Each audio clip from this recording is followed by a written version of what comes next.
Buckle up, boys and girls, teachers or future employers or whoever is watching this.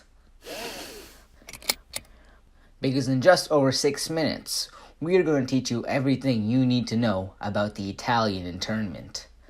My name is Louis, his name is Jim, and he's Kaya. In the beginning, the Italians wanted to move to Canada to have a better life. Life in Italy meant that their opportunities were limited. In Italy, their lands were little and many startup businesses failed. The Italian government even raised their taxes to fund a new industry in the northern part of Italy. This resulted in many Italians leaving the country to seek a better life. The reason behind Italians choosing to move to Canada is because there is a lot of land for farmers to set up homesteads and grow crops. There is a lot of opportunities for Italians to start a new life. For example, the government promised them jobs. They also immigrated to other parts of Europe and later America. One of the main benefits of Italians moving to Canada was that the government offered them many jobs. Some of these jobs included the construction of railroads. They also had a lot of work building normal roads. Some of them also worked in sewers and made bricks, whilst others even started their own businesses. The women at the time were mostly employed at offices, stores, and factories. They often raised their families, not to mention they also fed their families. As time went on and wages went up, they began to volunteer in the community in Italian social clubs. While living in Canada, Italian Canadians had churches specially built for them, along with separate schools for children. Not to mention most of the children went to Roman Catholic schools. After settling into their new homes, many invited the rest of their families to Canada. Some Italian communities even started groups that would provide members with assistance for a monthly fee. Italians wanted a better life in Canada, and they wanted to do stuff on their own, without interference of landowners or higher-up employers. So in 1919, some Italians began to seize land and occupy factories, which was an attempt to gain worker control. This resulted in wealthy landowners and industrialists complaining to the Italian Prime Minister Giovanni Giolitti to restore order.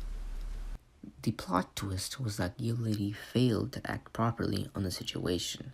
It wasn't long until the Italians over here found out what these wealthy landowners and industrialists had done.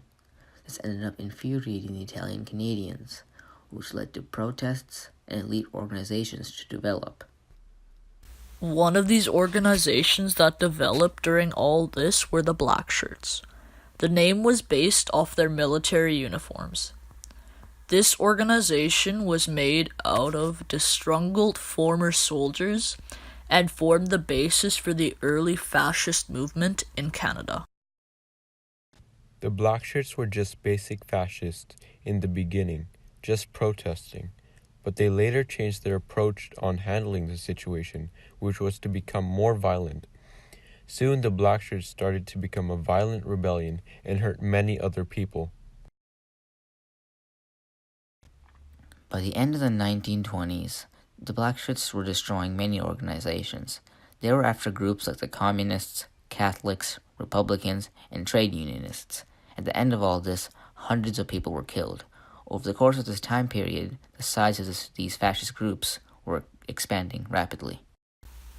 The government had to put a stop to these actions, so they did the only thing that they could. They started interning the Black Shirts.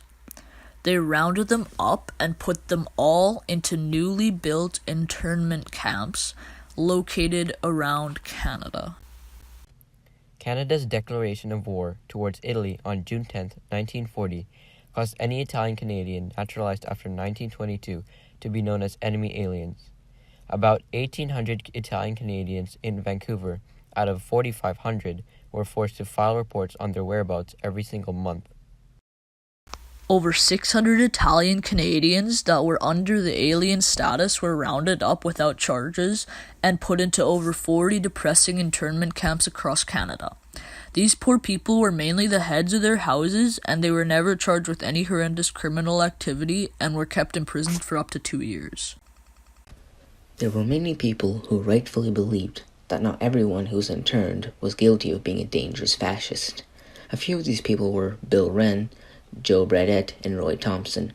They were basically like, I know some of these Italians are dangerous fascists, but most of the people here that you've interned are innocent. This next group, the Communist Party of Canada, were absolute supporters of the internment of Italians. Though they supported this act, they were also very extreme with their beliefs. This meant that they would do almost anything to keep their beliefs.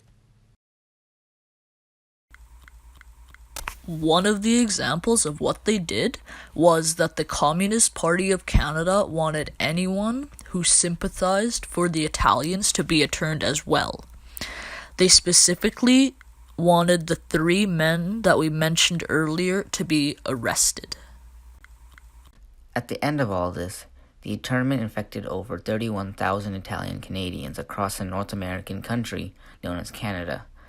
Most were forced into poverty due to the Italian internments because once the head of the family was interned, their money would be inaccessible, and they would completely have to rely on government loans. During this historical event, Italians were treated terribly and separated from their families. In 1940 alone, over 600 Italian Canadians were taken from their families against their will. At the end of this, over 31,000 Italians were affected in Canada.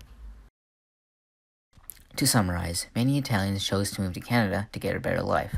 Once moving here, many got hard-working jobs, but later, the Italians wanted more, which didn't sit well with the landowners at the time. This started a rebellion known as the Black Shirts. This group ended up hurting many innocent people, which led to the government interning many innocent Italians.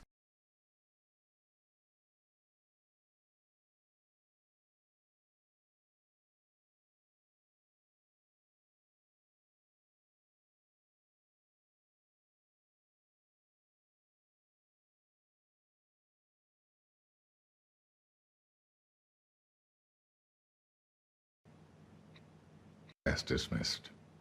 We'll have another lesson tomorrow.